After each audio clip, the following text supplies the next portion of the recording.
8th standard scholarship एक्झाममध्ये मॅथमध्ये age related हा problem आला होता.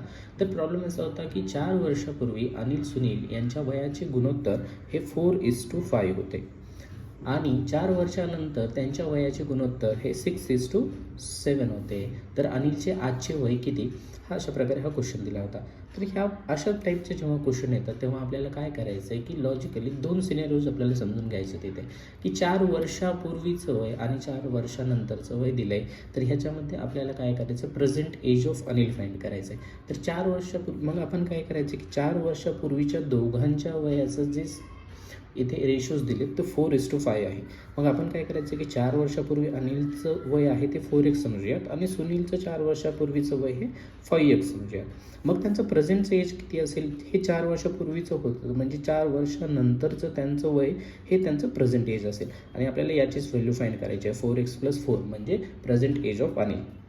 मग त्यांच्यानंतर प्रॉब्लेममध्ये असं दिलं आहे की प्रेझेंट एजच्या नंतर 4 वर्षानंतर त्यांच्या वयाचे गुणोत्तर किती आहे, 6:7. म्हणजे प्रेझेंटमध्ये आणखीन 4 + 4 केल्याच्या नंतर हे किती आहे, 6:7.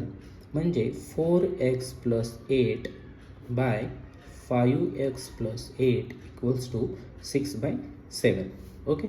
तर ह्याला क्रॉस मल्टिप्लिकेशन करूयात आपण.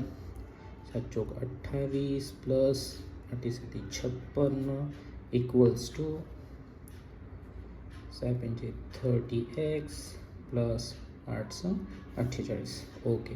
तर इथे आपण 56 - 48 = 30x - 28x.